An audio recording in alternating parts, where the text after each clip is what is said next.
السلام عليكم ورحمة الله وبركاته. إن الحمد لله نحمده ونستعينه ونستغفره ونعوذ بالله من شرور أنفسنا ومن سيئات أعمالنا. من يهده الله فلا مضل له ومن يضلل فلا هادي له. وأشهد أن لا إله إلا الله وحده لا شريك له وأشهد أن محمدا عبده ورسوله. ما بعد، قد قال الله تعالى في القرآن العظيم والفرقان المجيد: أعوذ بالله من الشيطان الرجيم. بسم الله الرحمن الرحيم. رب اشرح صدري ويسر لي أمري واحلل عقدة من لساني يفقهوا قولي. رب يسر ولا تعسر إن أريد إلا الإصلاح ما استطعت وما توفيقي إلا بالله عليه توكلت وإليه أنيب. அளவில்லா கருணையாளர் நிகழ்லாம் அல்லாஹ்வின் பெயரை கொண்டு ஆரம்பிக்கிறேன். இந்த சகோதரர்களே, பெரியவர்களே, சகோதரர்களே, தாய்மார்களே, மஹதியின் வருகையும் மறுமையும் என்கிற தலைப்பை நாம் தொடர்ந்து பார்த்து வருகிறோம். அதில் நேற்றைய தினம் மஹதியுடைய அறிமுகத்தை பார்த்தோம். அவருடைய பெயர் என்ன, அவருடைய பரம்பரை என்ன, அவர் எப்படி அடையாளம் காணப்படுவார் என்கிற செய்திகளை நாம் பார்த்தோம். அதில் இறுதியாக மஹதி அலைஹிஸ்ஸலாம் அவர்கள் ஹரமுக்குள் தஞ்சம் புகுந்திருக்கின்ற நேரத்தில் அவரை கொலை செய்வதற்கென்று ஒரு படை வரும். அந்த படை பைதா என்கிற இடத்தில் வைத்து பூமியில் புதையுண்டு போவார்கள். இந்த நிகழ்வை காண்கிற போதுதான் மக்கள் இவர்தான் மஹதி என்பதை அடையாளம் கண்டு கொள்வார். அதன் பின்னர் தான் அவருக்கு பையத் செய்யப்படும். இஸ்லாமிய ஷரியாவில் இஸ்லாமிய ஆட்சியாளருக்கு கொடுக்கின்ற உடன்படிக்கைக்கு பேர் தான் பையத். ஆனா இன்றைக்கு நமது சமுதாயம் அதை ஃபரீதுகளுக்கும் முரீதுகளுக்கும் கொடுத்து அதை மையத்தான காரியமாக பார்க்கிறார்கள். ஃபரீதுன்னா தனித்தவர்கள், முரீது என்றால் ஒரு கோஷ்டி இருக்கு இல்லையா, நாங்க தான் யாரு, இறைவனுடைய அருளுக்குரியவர்கள், அன்புக்குரியவர்கள், எங்களுக்கு வணக்க வழிபாடுகள் எல்லாம் கடமை இல்லை, நாங்கள் அதையெல்லாம் தாண்டியவர்கள், எங்களுடைய கையில் நீங்கள் பையத் கொடுத்தீர்களால் நேரடியாக உங்களுக்கு சொர்க்கம். இப்படி ஒரு கூட்டம் என்ன செய்றாங்க, மக்களை ஏமாற்றிக் கொண்டு பிழைத்துக் கொண்டிருக்கிறார்கள். அவங்க சில அடையாளங்களை வைத்திருப்பார்கள். தலப்பா, தொப்பி, அப்புறம் வெள்ளை வெள்ளையின் உடை, அல்லது பச்சை கலர், அவருடைய கலர்னு சொல்லுவாங்க, அந்த பச்சை, அப்படியான சில நிறங்களை கொண்டவர்களா இருப்பார்கள். நானும் பச்சை போட்டிருக்கிறேன், சரிங்களா? அது இந்த பச்சை இல்லை. அப்ப இது போன்று ஒரு அடையாளத்தோடு என்ன செய்வாங்க, மக்களை ஏமாற்றிக் கொண்டிருப்பார். இப்படியானவர்களுக்கு என்ன பையத்? பையத் என்பது யாருக்கு என்றால், இஸ்லாமிய சமுதாயத்தின் ஆட்சியாளராக தலைமைத்துவத்திற்கு வரக்கூடியவருக்கு கொடுக்கின்ற உடன்படிக்கைக்கு பேர் தான் பையத். அந்த பையத்து இவருக்கு கொடுக்கப்படும். எப்போ? இவருடைய இந்த அலாமத்தை கண்டதற்கு பிறகு. நன்றாக புரிந்து கொள்ள வேண்டும். என்ன அடையாளம்? மஹதி இடத்தில் என்ன அடையாளம் காணப்பட்டது? அவரை கொலை செய்ய வந்தவர்கள் எல்லாம் புதையுண்டு போகிறார்கள். அது எங்கே வச்சு நடக்கிறது? அவர் ஹரமில் இருந்து கொண்டிருக்கிறார். பைதா என்கிற இடத்தில் அந்த எதிரிகள் வருகின்ற போது அவர்கள் அங்கே அழிக்கப்படுகிறார்கள். அப்ப இந்த செய்தி முன்னறிவிப்பு. அல்லாஹ் முன்னரே நமக்கு எச்சரிக்கை செய்த விஷயம். இது நடந்தேறிய போது மக்களுக்கு என்ன ஆயிடும்? தெளிவு கிடைத்திடும். இந்த தெளிவு கிடைக்கணும்னால என்ன வேணும்? நான் நேற்று சொன்னதை போன்று இந்த தலைப்பை பற்றி பேசப்படணும். அப்பதான் மஹதி வந்தா இவர் தான் மஹதி என்று நம்மளால் கண்டுகொள்ள முடியும். இல்லை என்று சொன்னால் போலி மஹதிகளுக்கு பின்னால் அணிவகுக்கக்கூடிய நிலை உண்டாகும். உண்மையான மஹதியையும் பொய்யான மஹதியையும் வேறுபடுத்தி காட்டுவதற்காக வேண்டிய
அதே போன்று சஹீஹ் புகாரியில் வருகின்ற செய்தி, அதே போன்று இன்னும் பல நூல்களில் வருகின்ற செய்திகள் அது மஹதிதான் என்பதற்கு தெளிவான சான்றாக ஒன்று. அல்லாஹ் ஸல்லல்லாஹு அலைஹி வஸல்லம் அவரிடத்தில் பையத் கொடுக்கப்படும் என்பதை சொல்கிறார். என்றால் பையத் என்பது இஸ்லாமிய ஷரியாவில் கலீஃபாக்களுக்கு கொடுக்கப்படுகின்ற ஒரு உடன்படிக்கைக்கு பேர் தான் பையத். கலீஃபாவை பொறுத்தவரை இஸ்லாமிய சமுதாயத்தில் யாரெல்லாம் கலீஃபா? அல்லாஹ் ஸல்லல்லாஹு அலைஹி வஸல்லம் சொன்னார்கள், அல் ஹிலாஃபத்து மின் பஅதி 30 சனா. எனக்கு பின்னர் ஹிலாஃபத்து 30 ஆண்டுகள் தான் இருக்கு. எத்தனை வருஷம்? 30 ஆண்டுகள். இது ரசூலுல்லாஹ்வுடைய முன்னறிவிப்பு. அப்பனா அந்த ஹிலாஃபத்துடைய கால அளவு ரசூலுல்லாஹ்வுடைய ஹயாத்திலிருந்து 30 ஆண்டுகள் படித்தால் முடித்துவிட்டது. அதனால தான் இஸ்லாமிய அறிஞர்கள் ஹிலாஃபத்தை வரையறுக்கின்ற போது அல்லாஹ் ஸல்லல்லாஹு அலைஹி வஸல்லம் பிறகு அபூபக்கருடைய ஆட்சி 2 ஆண்டுகள், உமர் ரலியல்லாஹு ஆட்சி 10 ஆண்டுகள், உஸ்மான் ரலியல்லாஹு ஆட்சி 12 ஆண்டுகள், மொத்தம் ஆட்சி 24. அலி ரலியல்லாஹு ஆட்சி ஏறத்தாழ 4 ஆண்டுகள், உசைன் ரலியல்லாஹு ஆட்சி, அஸர் ரலியல்லாஹு ஆட்சி, இதெல்லாம் சேர்த்து மொத்தம் 30 ஆண்டுகள். இதோட ஹிலாஃபத் முடிஞ்சிருச்சு. ஹிலாஃபத்துடைய காலங்களோ இல்ல இந்த அஸர் உசைன் ரலியல்லாஹு ஆட்சி என்ன பண்ணாங்க, தனித்து பிரிக்க மாட்டாங்க. அது என்ன செய்வாங்க, அலி ரலியல்லாஹு ஹிலாஃபத்துக்கு தான் சேர்த்து சொல்லுவாங்க. அப்ப மொத்தமே இஸ்லாமிய ஆட்சி என்பது அல்லாஹ் சொன்ன முன்னறிவிப்பு செய்த ஹிலாஃபத் என்பது 30 ஆண்டுகள் தான். அது நடந்தேறிவிட்டது. அப்போ இன்னைக்கு நாங்க ஹிலாஃபாவை கொண்டு வர போறோம் அப்படின்னு சொல்லக்கூடியவங்க இந்த கூட்டத்துக்கு என்ன பேரு? என்ன பேரு? என்ன சொல்லுங்க? கேட்கலாம். நம்மதியாக்கா அவங்க காஃபிர்கள், அவங்களை பத்தியே நம்ம பேசிட்டு பொய்யர்கள். பொய்யர்கள் சொல்றதை விட அவன் பைத்தியக்காரன் சொல்றதான் சரியா இருக்கும். ஏன்னா அவங்க பொய் சொல்றாங்க, உண்மையதான் சொல்றாங்க. ஆனா அறிவியல் பைத்தியக்காரர்கள். ஏன்? அல்லாஹ் ஸல்லல்லாஹு அலைஹி வஸல்லம் சொல்லிட்டாங்க 30 ஆண்டுகள் தான். இவங்க என்ன சொல்றாங்க, நான் ஹிலாஃபத் உருவாக்க போறோம் அப்படின்னு சொன்னா இவங்க எவ்வளவு பெரிய மடையர்கள் நம்ம சிந்தித்து பார்க்கணும். அதற்கு பிறகு என்ன சொன்னாங்க, இந்த 30 ஆண்டுகளுக்கு பிறகு ஆட்சி இருக்கும். என்ன ஆட்சி இருக்கும்? சும்மத் தகூனு மலிகா, பிறகு மன்னர் ஆட்சி இருக்கும். இது வரைக்கும் இலாமா இன்ஷா அல்லாஹ் அல்லாஹ் நாடுகின்ற காலம் வரைக்கும் அந்த மன்னர் ஆட்சி தான் இருக்கும். மன்னர் ஆட்சியில நல்ல மன்னர்கள் ஆட்சி செய்திருக்கிறார்கள், ஆட்சி செய்வார்கள் என்பது ரசூலுல்லாஹ்வுடைய முன்னறிவிப்பு. அதே போன்று மக்களை சுரண்டி தின்னுகின்ற, மக்களுக்கு கொடுமைகள் அநியாயங்களை அக்கிரமங்களை செய்கின்ற மன்னர்கள் மக்களை ஆட்சி செய்வார்கள் என்பது முன்னறிவிப்பு. பிறகு என்ன செய்யலாம் சொல்றாங்க, தும்ம தகூனு ஹிலாஃபா அலா மின்ஹாஜ் நுபுவா. பிறகு மீண்டும் என்ன செய்யும், நுபுவத்துடைய அடிச்சுவட்டினால ஹிலாஃபத் உருவாகும். எப்போ உருவாகும்? எப்போ உருவாகும்? மஹதி அலைஹிஸ்ஸலாம் வரும்போது சொல்றாங்க. அது வரைக்கும் என்ன கிடையாது, உலகத்துல ஹிலாஃபத் என்பது கிடையாது. அப்ப யாரெல்லாம் ஹிலாஃபா உருவாக்குறேன்னு சொன்னாங்களோ, யாரெல்லாம் நாங்க தான் ஹனீஃபான்னு சொன்னாங்களோ அவங்கள யாரு? ஒன்றே நீங்க சொன்ன மாதிரி பொய்யர்கள் அல்லது அவங்க பைத்தியக்காரர்கள். அல்லாஹ் யார் என்ன மாட்டாங்க, இந்த கருத்தை பார்த்தாலும் பார்க்க முடியாது. ஏன்? நேரடியாக ரசூலுல்லாஹ்வுடைய சொல்லுக்கு போறாங்க. ரசூலுல்லாஹ் சொல்லிட்டாங்கன்னா அதுக்கு நடக்குமா? இந்த உலகம் தோன்றி, அதாவது அல்லாஹ்வுடைய வருகைக்கு பின்னர் இந்த உலகம் அழிந்த காலம் வரைக்கும் நடக்கக்கூடிய நிகழ்வுகளை அல்லாஹ் அவர்கள் பேசுறாங்க, மிக தெளிவாக துல்லியமாக முன்னறிவிப்பு செய்திருக்கிறார் சொன்னா, எப்பேற்பட்ட ஒரு தூதராக இருந்து கொண்டவரை சொல்கிறார், அல்லாஹ்விடமிருந்து வழியை பெற்றுக் கொண்டு சொல்கிறார் சொன்னா, அதற்கு மீது இந்த உலகத்தில் ஒரு நிகழ்வு நடக்கணும்னு சொன்னா அது எப்படிப்பட்ட நிகழ்வா இருக்கும்? அது அல்லாஹ்வை பொய்யாக்குகின்ற நிகழ்வாக இருக்கும். அல்லாஹ் பாதுகாப்பாங்க. அப்படி நடக்காது. அப்படி ஒண்ணு நடக்கவே நடக்காது. அப்படி நடக்கும் நம்புறாங்க யாரு? அவன் குஃப்ருக்கு போயிடுவான். அல்லாஹ் விதித்ததை தாண்டி, அல்லாஹ் நாடியதை தாண்டி, அல்லாஹ் முடிவு செய்ததை தாண்டி இந்த உலகத்தில் இருந்து நடக்கும் என்று ஒருவன் நம்பினால் அவன் அதோட என்ன செய்வான்? குஃப்ருக்கு போயிடுவான். நடக்காது. அதான் ஒரு முன்னிலை நம்பிக்கை. அப்ப இப்படி இருக்கக்கூடிய விஷயம் தான் இந்த ஹிலாஃபத். இதற்கு மாற்றமான வாதத்தை தான் என்ன செய்றாங்க, இவங்களுக்கு இந்த ஹிலாஃபா கோஷ்டி என்று சொல்லுவாங்க. அந்த கோஷ்டிகள் பேர் சொல்றதுனால தஹ்ரீர், இஹ்வான் முஸ்லிமீன், ஜமாத் இஸ்லாமி, வஹதத் இஸ்லாமி, இப்ப இங்க சூப்பர் முஸ்லிம், இப்படி இருக்குது எக்கச்சக்கமான கும்பல்கள். எல்லாருடைய கான்செப்ட் என்ன? நாங்க உலகத்துல ஹிலாஃபத் உருவாக்குறோம். இது எல்லாத்துக்குமே என்ன அப்படின்னு பாத்தீங்கன்னா எல்லாருடைய ரூட் ஒண்ணுதான். 2 நாளுக்கு முன்னாடி நான் செஞ்சேன் ஹிலாஃபாவை மறுக்கக்கூடியவருடைய கருத்துக்களை சொல்லுகிற போது உங்களுக்கு 2 அறிஞருடைய பேர்களை மேற்கொண்டு காட்டினேன். ஒன்று முகமது ரஷீத் ரிதா, இன்னொன்று முகமது அப்து. முகமது ரஷீத் ரிதா என்கிற அறிஞருடைய ஆசிரியர் தான் முகமது அப்து. முகமது அப்துவும் ரஷீத் ரிதாவும் தான் இந்த நவீன கால இஸ்லாமிய புரட்சியாளர்கள் என்று சொல்லக்கூடியவர்களுக்கு முன்னோர்கள். அவர்களுக்கு இஸ்ரேல் ஆகியிருந்தாங்க. இஹ்வான் முஸ்லிம் என்கிற அமைப்பு, ஜமாத் இஸ்லாமி என்கிற அமைப்பு, ஹிஸ்புத் தஹ்ரீர் என்கிற அமைப்பு எல்லாமே உருவாகும். எல்லாரும் சொல்லக்கூடிய வாங்க ஹிலாஃபத்தை கொண்டு வரும். முஸ்லிமுடைய பிரதான கடமைகள் ஒன்றாக அவர்கள் முன்னிலைப்படுத்துவது எதை என்று கேட்டால் அகீதாவை அல்ல. அகீதா என்ன? அகீதா என்னங்க? அகீதா என்ன? கொள்கை. பாருங்க, நமக்கே தெரியல. அகீதா என்றால் கொள்கை, இஸ்லாமிய அடிப்படை கொள்கை இல்லையா? அதை முன்னிலைப்படுத்தவே மாட்டாங்க. அதற்காக மக்கள் அழைக்கவே மாட்டாங்க. மாறாக எதன் பக்கம் அழைப்பாங்க? ஆட்சியின் பக்கம் அழைப்பார், அதிகாரத்தின் பக்கம் அழைப்பார்.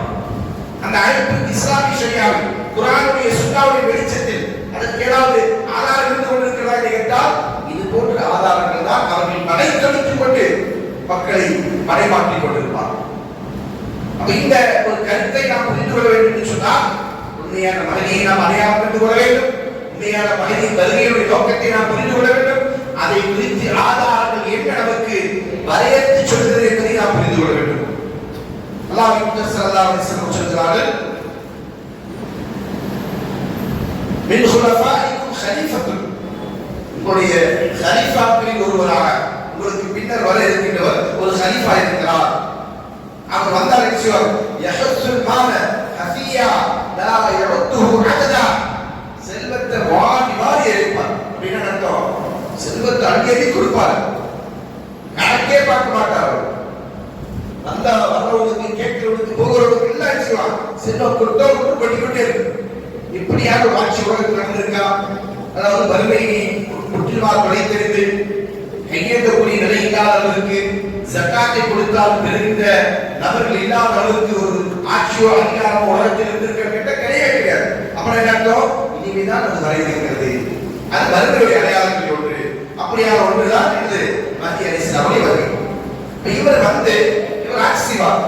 நம்ம தமிழகத்தில் இருக்கக்கூடிய சில பேச்சாளர்கள் மகதியை வைத்துக் கொண்டு தவறான பிரச்சாரத்தை செய்கிறார்கள் என்பதை என்னுடைய உரை ஆரம்பத்தில் சொல்லியிருக்கிறோம். முதல் தொடரில் சொல்லி பேசியிருக்கிறோம். அதே அந்த நபர்கள் என்ன செய்யறாங்க அப்படின்னா பல விஷயங்களை இதில் என்ன செய்யறாங்க? அவங்க மறுக்கிறாங்க. மறுப்பது அவருடைய அறிவை கொண்டுதான், ஆதாரத்தை கொண்டல்ல. அது போன்ற ஒரு செய்தி தான் பின்வருகிற இந்த செய்தி. மஹதி இஸ்லாம் அவர்கள் வருகிற போது அவர் நாம் நேற்று சுட்டிக்காட்டியதை போன்று 7 ஆண்டுகள் அல்லது 8 ஆண்டுகள் ஆட்சி புரிவார்கள். அந்த அவருடைய ஆண்டுக்கு முடிவில் தான் யார் வருவாங்க? ஈசா அலைஹிஸ்ஸலாம் வருவார்கள். ஈசா அலைஹிஸ்ஸலாம் அவர்கள் பூமிக்கு இறங்கி வந்து இருக்கிறார்கள். அப்ப அந்த நிகழ்வை பொறுத்தவரை அதை குறித்து ரசூலுல்லாஹ் சொல்றாங்க, கைஃப அன்தும் இது நஸர இப்னு மரியம் ஃபீக்கும் வ இமாமுக்கும் மின்கும், உங்களுடைய இமாம் உங்களோடு இருந்து கொண்டிருக்க, அப்படின்னா உங்களுக்கான தலைவர் உங்களோடு இருந்து கொண்டிருக்கிற நேரத்துல ஈசா மரியமின் மகன் ஈசா அலைஹிஸ்ஸலாம் அவர்கள் உங்களுக்கு மத்தியில் இறங்கி வருவார். அப்போ எப்படி இருக்கும் நிலைமை என்று ரசூலுல்லாஹ் கேட்கிறாங்க. அந்த நிலை எப்படி இருக்கும் என்று சொல்றாங்க. நீங்க எப்படி நடந்து கொள்வீர்கள் என்பதை குறித்து அல்லாஹ்விடம் கேட்கிற கேள்வி சஹீஹ் புகாரி என்ற ஹதீஸில் உள்ளது. பாருங்க, நான் ஏற்கனவே உங்களுக்கு சொன்னேன், புகாரி முஸ்லிமில் மஹதியை பற்றி சொல்லவில்லை என்பதனால் மறுக்கிறோம் என்கிற வாதத்தை வைத்தவர்கள் இதோ ஹதீஸ்கள் எங்க இருக்கு? புகாரில் இருக்கு. இதற்கு முன்னால் சொல்லி காட்டிய ஹதீஸ் முஸ்லிமில் இருக்கு. அங்கெல்லாம் செய்யப்பட்டு பேர் சொல்லவில்லை. மஹதி என்பது அவருடைய பேர் கிடையாது. மஹதி என்பது அவருடைய பேர் கிடையாது என்பதை நாம் செஞ்சிருக்கிறோம். நேற்று தினத்தில் விளக்கப்படுத்தி இருக்கிறோம். மஹதி என்பது அவருக்குரிய அடையாளம். அவருடைய பேர் என்ன? முஹம்மத். தந்தையின் பேர் அப்துல்லா. அல்லாஹ்வின் தூதர் ஸல்லல்லாஹு அலைஹி வஸல்லம் பேரை ஒத்தவராக அவருடைய குடும்ப பரம்பரையில் இருக்கக்கூடிய ஒருவராகத்தான் அவர் வருவார். வந்துவிட்டு இந்த உலகத்தில் என்ன செய்திருக்கிறார்? மிகப்பெரிய ஒரு சீர்திருத்தத்தை, ஒரு மாற்றத்தை செய்ய இருக்கிறார். இருக்கிறார் என்பதுதான் அவருடைய வருகை நோக்கம். அப்படி இருக்கிற இந்த மஹதி அலைஹிஸ்ஸலாம் அவர்கள் உலகத்திற்கு வரத்தான் போகிறார். இன்னொரு ஹதீஸ் ரசூலுல்லாஹ் சொன்னாங்க, லா தஸால் தாயிஃபத்து மின் உம்மத்தி யுகாத்திலுன அலல் ஹக் ظاهرين இலா யௌமில் கியாமah. என்னுடைய சமுதாயத்தில் ஒரு கூட்டம் சத்தியத்தில் நிலைத்திருந்து கொண்டு அதற்காண்டி அவர்கள் மறுமை நாள் வரைக்கும் போராடி கொண்டிருப்பார்கள். சொன்னாங்க, சத்தியத்தில் நிலைத்திருந்து கொண்டு மறுமை நாள் வரையிலும் ஒரு கூட்டம் போராடி கொண்டிருப்பார்கள். யார் அந்த கூட்டம்? அந்த கூட்டம் யார் என்று கேட்டால் புதிதாக உருவாகின்றவர்கள் அல்ல. புதிதாக உருவாகின்ற கூட்டம் அல்ல. கடந்த நூற்றாண்டில் இல்லாமல் இந்த நூற்றாண்டில் தோன்றியவர்கள், இந்த நூற்றாண்டில் இல்லாமல் அடுத்த நூற்றாண்டில் தோன்றக்கூடியவர்கள், அப்படியான ஒரு கூட்டம் இல்லாமல். அது எப்படிப்பட்ட கூட்டம்? அல்லாஹ்வின் தூதர் ஸல்லல்லாஹு அலைஹி வஸல்லம் காலம் தொட்டு இன்று வரையும் சத்தியத்தில் நிலைத்திருக்கின்ற, நேர்வழியை பின்பற்றுகின்ற, நேரானவரை பயணித்துக் கொண்டிருக்கின்ற ஒரு கூட்டம். அந்த கூட்டம் யாரு? அஹ்லுஸ் சுன்னah வல் ஜமாஅஹ்.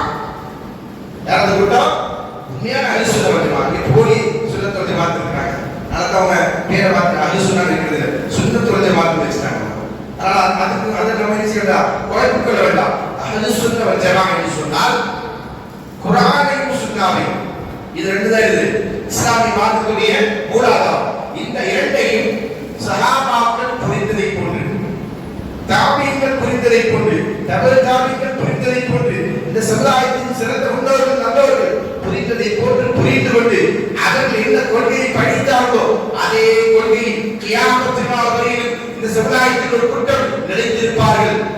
அவர் அஹ்லுஸ் சுன்னah வல் ஜமாஅஹ் சொன்னாங்க. அந்த சத்தியத்தில் இருக்கின்றவர்கள் ஒரு கூட்டம் இந்த உம்மத்தில் மறுமை நாள் வரையில் இருந்து கொண்டிருப்பார்கள். அவர்கள் சத்தியத்தை நிலைநாட்டுவதற்காக போர் புரிந்து கொண்டிருப்பார்கள். ரசூலுல்லாஹ் சொன்னாங்க, ஃபயன்சில் ஈஸா இப்னு மரியம் ஸல்லல்லாஹு அலைஹி வஸல்லம், ஈஸா இப்னு மரியம் ஸல்லல்லாஹு அலைஹி வஸல்லம் அவர்கள் இறங்கி வருவார்கள். எங்க பூமிக்கு இறங்கி வருவார்கள். இந்த இறங்குறது எங்க அப்படின்னு சொன்னா திமஷ்க் என்று சொல்லக்கூடிய டமஸ்கஸ் சிரியாவுடைய தலைநகரம். சிரியா இல்லையா? சிரியா இருக்கிற நாட்டுடைய தலைநகரமாக இருந்து கொண்டிருக்கிற டமஸ்கஸ், திமஷ்க் அரபியில் திமஷ்க் என்று சொல்லுவாங்க, ஆங்கிலத்தில் டமஸ்கஸ் என்று சொல்லுவாங்க. அந்த டமஸ்கஸ் என்று சொல்லக்கூடிய நகரத்தின் மத்தியில் இருந்து கொண்டிருக்கிற ஒரு வைட் மஸ்ஜித், வெள்ளை மஸ்ஜித் என்று ஒரு மஸ்ஜித் இருக்கு. அந்த வெள்ளை மஸ்ஜிதுடைய மினாராவில் தான் சொல்லுவாங்க ஈசா அலைஹிஸ்ஸலாம் அவர்கள் இறங்கி வருவார்கள். எங்க இருந்து வருவாங்க? இரண்டு மலாயிக்காவுடைய துணையை கொண்டு வானத்திலிருந்து எப்படி அவர் இந்த பூமியிலிருந்து அல்லாஹ் தஆலா வானத்தை நோக்கி உயர்த்தினாரோ அதே போன்று அங்கிருந்து அவரை அல்லாஹ் தஆலா இறக்கி அவர் வருவார். வருகின்ற நேரத்தில் ஒரு ஃபஜ்ருடைய தொழுகை நேரமாக இருக்கும். அப்ப அந்த நேரத்தில் என்ன சொல்லுவாங்க? அவர் வரும்போது என்ன செய்யும்? உலகமே கண்டுபிடிச்சிடும் யாரா இருக்குது. ஈசா அலைஹிஸ்ஸலாம் அவர் பேர்ல யாரும் போலியெல்லாம் வர முடியாது. ஏன்? அவர் எங்கிருந்து வருவாரு? வானத்திலிருந்து வர. அப்படி ஒரு போலி வரணும்னா என்ன செய்யும்? ரெண்டு மலக்குகளை கூப்பிட்டு பேருந்து வந்தாரா நமக்கு வந்து செய்யும் கன்ஃபியூஷன் இருக்கும். அப்படியான ஒரு நிலை கிடையாது. சரிங்களா? அப்படி எந்த போலி வானத்திலிருந்து மலக்குடைய துறையை கொண்டு வர மாட்டாங்க. சரிங்களா? ஏதோ பில்டிங்ல இருந்து வர குதிச்சுட்டு வரலாம், குதிச்சா கையால வச்சிருவோம், அதனால பிரச்சனை இல்லை. அப்ப இந்த நிலையை நினைச்சவங்க ஈசா அலைஹிஸ்ஸலாம் அவர்கள் வருவாங்க. இந்த உலகம் காலம் அப்படியான நிலையில இந்த அமீர் யாரு? முஸ்லிமுடைய இமாமா இருந்து கொண்டிருக்கின்ற, முஸ்லிமுடைய கலீஃபாவாக இருந்து கொண்டிருக்கிற மஹதி அவர்கள் சொல்வார்கள். சொல்றாங்க, ஃபயகூல் அமீருஹும் தஆல் ஸல்லி லனா, வாங்க எங்களுக்கு தொழ வைங்க அப்படின்னு யார் சொல்லுவாங்க? ஈசா அலைஹிஸ்ஸலாம் சொல்லுவாங்க. அவரு சொல்லுவாங்க, ஈசா அலைஹிஸ்ஸலாம் சொல்லுவாங்க, ஃபயகூல் லா இன்ன பஅதுக்கும் அலா பஅதின் உமரா, உங்களில் சிலர் சிலருக்கு அமீர்களாக தலைவர்களாக இருக்கிறீர்கள். தக்ரீமத்துல்லாஹி ஹாதிஹி உம்மா, இந்த உம்மத்துக்கு அல்லாஹ் வழங்கி இருக்கின்ற கண்ணியம். எந்த உம்மத்திற்கு? முஹம்மது ஸல்லல்லாஹு அலைஹி உம்மத்திற்கு அல்லாஹ் கொடுத்திருக்கின்ற ஒரு கண்ணியம் என்று சொன்னா, இந்த உம்மத்தில் இருக்கின்றவர்களுக்கு இந்த உம்மத்தை சார்ந்தவர்கள் என்றோம் தலைமை தாங்க வேண்டும் என்பது. அதன் அடிப்படையில நீங்களே யாரு தொடர்கிறது என்று நினைச்சுவாங்க. ஈசா அலைஹிஸ்ஸலாம் அவர்கள் பின்வாங்கி விடுவார்கள் என்பதை சொல்றாங்க. அல்லாஹ்வின் தூதர் ஸல்லல்லாஹு அலைஹி வஸல்லம் சொல்கிறார்கள். இந்த செய்தியும் சஹீஹ் முஸ்லிமில் இருக்கிற செய்தி. இத நம்முடைய தமிழகத்தின் பிரபல பேச்சாளர் வந்து சொல்றா, அது எப்படி ஈசா அலைஹிஸ்ஸலாம் இவ்வளவு பெரிய நபி, அவருக்கு போய் இவர் தொடர இருக்கிறதா, இப்ராஹிம் இருக்கிறதா, அவ்வளவு பெரிய ஆளா இருக்கு எப்படி இருக்கிறா, அவ்வளவு பெரிய அப்பா தக்கறா அப்படின்ற மாதிரி செய்றாரு. இவரை கேள்வி கேட்கிறார் யார? மஹதி அலைஹிஸ்ஸலாம். நம்ம இப்படி அப்படின்னு எப்படி திருப்பி கேட்கலாம்ல? ரசூல் ஸல்லல்லாஹு அலைஹி வஸல்லம் நபிமார்களுக்கெல்லாம் இமாமத் கொடுத்து வச்சாங்க. சரிங்களா? அங்க யார் இறங்குவாங்க? ஆதம் அலைஹிஸ்ஸலாம் முதற்கொண்டு ஈசா அலைஹிஸ்ஸலாம் வரைக்கும் இறங்குவாங்க. இப்ப கேட்கலாமா? எங்க வாப்பாக்கெல்லாம் வாப்பா யாரு? ஆதம் அலைஹிஸ்ஸலாம். அவருக்கே ஒரு மாறிட்டாரா? நீ கேட்க முடியுமா? அல்லாஹ் ஒரு நீதி நாடிட்டால் நடக்கும். அந்த கேள்வி எழுப்பக்கூடாது. கேள்வி எழுப்புறவோ கிடைக்கும். கேள்வி எழுப்புறவோ யாரு? அந்தி. அல்லாஹ்வுடைய நீதியில கேள்வி எழுப்பக்கூடாது. அல்லாஹ் யாரை எங்க வேணுமாலும் கேட்கலாம். இன்னொரு உதாரணத்தை சொல்றேன். மூசா அலைஹிஸ்ஸலாம் யாரு? ஒரு சிறந்த நபியா இல்லையா? சிறந்த நபியா இல்லையா? எவ்வளவு பெரிய ஒரு அந்தஸ்துக்குரியவர், ஒரு பெருங்கொண்ட சமுதாயத்தை வழிநடத்தியவர், அல்லாஹ்விடத்தில் நேரடியாக பேசியவர் இல்லையா? அந்த சிறப்பு யாருக்கு இருக்கு? நினைவாங்கல மூசா அலைஹிஸ்ஸலாம் அவர்களுக்கு. அப்படி இருக்கிற மூசா அலைஹிஸ்ஸலாம் அவர்கள் அல்லாஹ் அடிச்சா ஹதீர் அலைஹிஸ்ஸலாம் கிட்ட போ. இங்க போங்க. ஹதீர் அவருடைய பேரு ஹதீர். ஹிதர்னு சொல்லுவாங்க. ஹிதர் இல்ல ஹதீர். ஹதீர் அலைஹிஸ்ஸலாம் கிட்ட போங்க.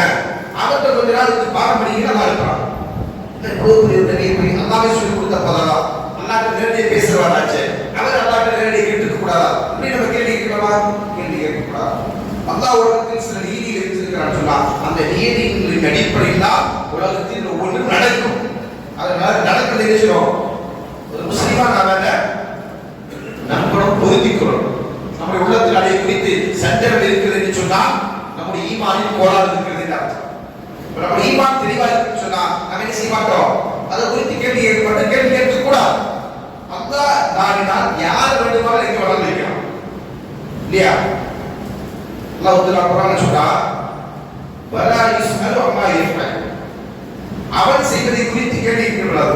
வஹும் யஸ்அலூன். ஆனால் அவர்கள் கேட்கப்படக்கூடியவர்களாக இருக்கிறார்கள், விசாரிக்கப்படக்கூடியவர்களாக இருக்கிறார்கள். அல்லாஹ்வுடைய செய்தி கேள்வி கிடையாது, கேள்வி கிடையாது.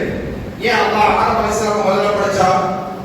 நம்ம தமிழகத்தில் இருக்கக்கூடிய அல்லது இந்தியாவில் இருக்கக்கூடிய இந்த சில மக்கள் சூஃபிகளாக கொண்டிருக்கிற மக்கள் நூறு அல்லாஹ் ரசூலுல்லாஹி நூறுக்கு அல்லாஹ் முதல்ல படைச்சான்னு சொல்றாங்க இல்லையா?